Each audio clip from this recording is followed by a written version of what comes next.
Mudball by Matt Tavers. Take me out to the ball game. Take me out to the crowd. Buy me some. One fateful spring day in 1903, little Andy Orler practiced his swing and tried not to listen to the heckling fans of the opposing team, the St. Paul Saints.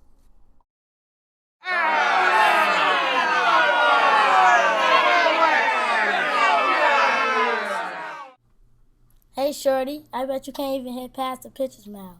A man shouted. Yeah! Sneered a little girl. My grandmother can hit it farther than you. Andy wondered if maybe, just maybe, they were right. After all, he was the shortest player on his team, the Minneapolis Millers and the whole league.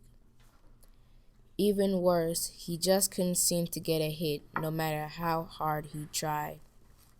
Maybe it's time for me to quit, thought little Andy Orler, as a cold drizzle fell from the gray sky.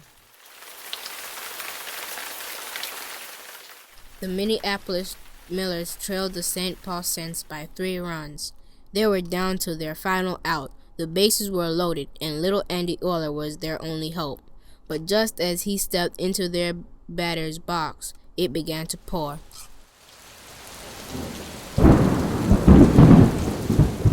Time out! Yelled the umpire. Wait until the storm cloud passes. But the rain kept coming, and within minutes the infield had turned to mud and the field was spotted with puddles. Play on! The umpire finally yelled. He was hoping for one quick out, and with little Andy Orler up, he knew the chances of that were good. Andy's cold hands trembled as he tightened his grip on the bag.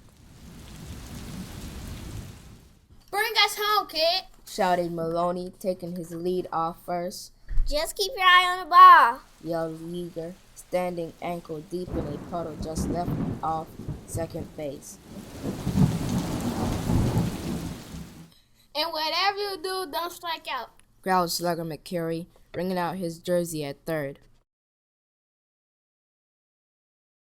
Pitcher wound up and fired a fastball, but the wet ball slipped as it left his hand and went hurtling straight toward little Andy Orler's head.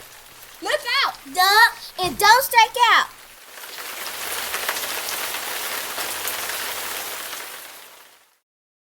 Andy braced himself, but just when he expected the ball to hit him, he heard the unmistakable sound of the ball against bat.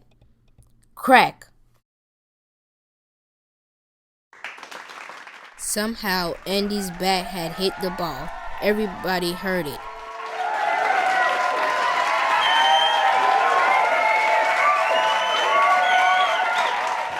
But nobody saw where it went.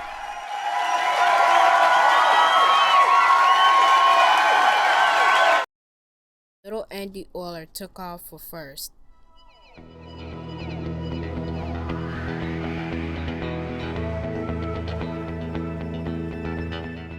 He popped it up. The catcher shouted. I saw the ball go straight up. He ran in circles around home plate, ready to catch the ball when it fell from the sky.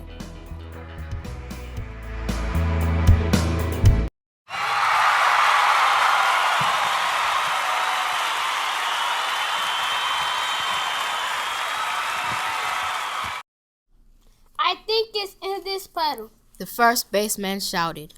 I saw it land right here. He splashed and splashed, but still the ball was nowhere to be found.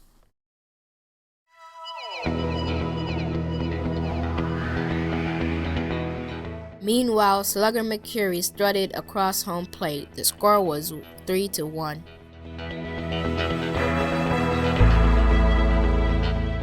Orler stole the ball. Check his pockets. The Saints fans yelled. Andy raced towards second, but the second baseman stood in his way. Come here, you little thief. He growled. Second baseman dove, but Andy jumped right over him. He rounded second and headed for third as Yeager slid safely home. The score was 3-2.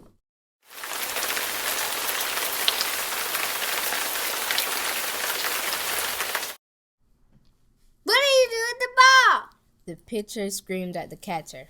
I didn't do anything. Yelled the catcher. It just disappeared. As they were arguing, Maloney slid between them and crossed home plate. The score was tied.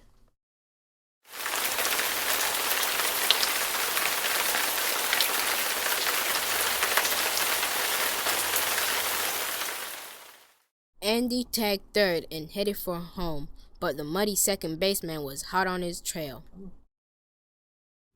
I'm gonna get you! The second baseman yelled. With every step, he drew closer and closer, but just as he was ready to pounce on Andy,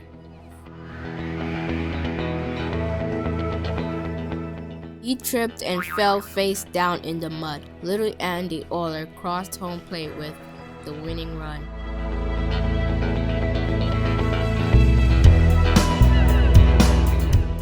We scored 4 runs. We win. Yelled the Millers manager. It doesn't count. Shouted the Saints manager. Nobody knows who the ball went. Moaned the second baseman. I tripped on a rock and twisted my ankle. The umpire scratched his head. They're running the rocks when I raked the field this morning. He said. Oh, yeah? Said the second baseman. Then what's this? Air ball! Shouted the umpire.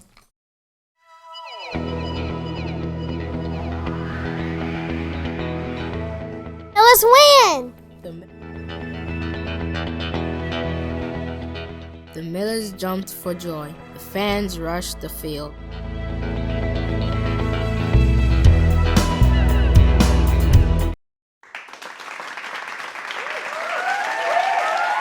And everyone crowded around little Andy Oller, the big hero of Minneapolis.